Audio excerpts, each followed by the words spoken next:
Hello दोस्तों, आज हम इंग्लिश के 12वें लेक्चर में पढ़ेंगे फ्यूचर परफेक्ट कंटिन्यूअस टेंस। इस टेंस की पहचान होती है कि वाक्यों की क्रियाओं के अंत में रहा होगा, रही होगी, रहे होंगे इत्यादि शब्द आते हैं और समय अवश्य दिया रहता है। समय दो प्रकार का होता है, निश्चित समय, अनिश्चित समय। निश्चित समय के लिए सिंस का प्रयोग करते हैं और अनिश्चित समय के लिए फॉर का प्रयोग करते हैं। अगर आपको समय पर आधारित फुल वीडियो चाहिए तो उसकी लिंक डिस्क्रिप्शन में दी गई है, वहां से जाकर देख सकते हैं। अगर हम इस टेंस की सहायक क्रिया की बात करें तो वो है will have been, shall have been. Shall have been का प्रयोग आई और बी के साथ किया जाता है और शेष सभी के साथ विल हैव बीन का प्रयोग किया जाता है। अगर इसकी मुख्य क्रिया की बात करें तो वो है मुख्य क्रिया की पहली सूरत यानी एमबी की फर्स्ट फॉर्म में आईएनजी का प्रयोग किया जाता है। तो चलिए आगे देखते हैं अफर्मेटिव सेंटेंसेस, साधारण वाक्य। इसके बनाने का नियम है सब्जेक्ट यानी कर्ता, will have been, shall have been. इसके तुरंत बाद एमबी की फर्स्ट फॉर्म में ING plus object plus OW अन्य शब्द, सिंस या फॉर प्लस समय। तो चलिए वाक्य देखते हैं। वह सुबह से हिंदी पढ़ रहा होगा। वाक्य बनेगा he will have been reading Hindi since morning.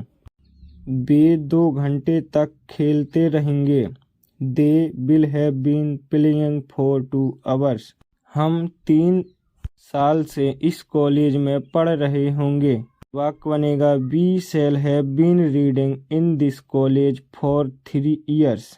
आगे है नेगेटिव सेंटेंसेस, नकारात्मक वाक्य। इसका नियम है सब्जेक्ट यानी कर्ता, will not have been, shall not have been. MB की फर्स्ट फॉर्म में आईएनजी, ऑब्जेक्ट कर्म, ओडब्ल्यू अन्य शब्द, सिंस या फॉर प्लस समय। चलिए हम इसको वाक्यों के माध्यम से जानेंगे। वह 2 वर्षों से कठिन परिश्रम नहीं कर रही होगी। वाक्य बनेगा she will not have been working hard for 2 years। अगला, तुम्हें 2 दिन से बुखार नहीं आ रहा होगा। You will not have been suffering from fever for 2 days।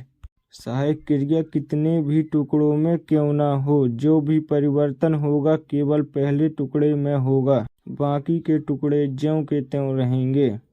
आगे है इंटेरोगेटिव सेंटेंसेस, प्रश्नवाची वाक्य। इसका नियम होगा सर्वप्रथम विल या शैल, उसके तुरंत बाद सब्जेक्ट यानी कर्ता प्लस हैव बीन, फिर एमबी की फर्स्ट फॉर्म में आईएनजी, ऑब्जेक्ट कर्म, ओडब्ल्यू अन्य शब्द, सिंस या फॉर प्लस समय। इसका वाक्य हो जाएगा क्या हम उनका इंतजार सुबह से करते रहेंगे। वाक्य बनेगा shall be have been waiting for him since morning. अगला, क्या वह आलसी लड़का 2 घंटे से सो रहा होगा। वाक्य बनेगा be that lazy boy have been sleeping for 2 hours।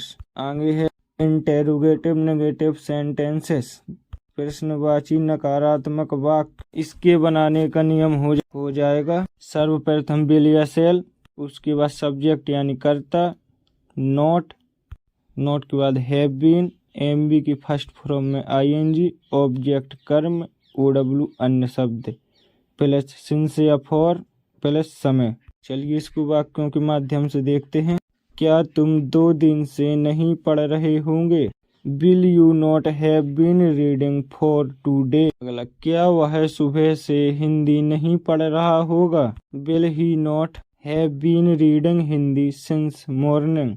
आगे है डबल इंटेरोगेटिव सेंटेंसेस, दोहरे प्रश्नवाची वाक्य। बनाने का नियम हो जाए सर्वप्रथम क्वेश्चन वाक्य, उसके बाद विल या शैल, सब्जेक्ट यानी कर्ता, हैव बीन, एमबी की फर्स्ट फॉर्म में आईएनजी, ऑब्जेक्ट कर्म, ओडब्ल्यू अन्य शब्द, प्लस सिंस या फॉर प्लस समय। इस हो जाएंगे वे 5 बजे से अपना समय क्यों नष्ट करते रहेंगे। Why will they have been wasting their time since 5 o'clock। कितने लड़के दोपहर से शोर मचाते रहेंगे। How many boys will have been making a noise since Noon.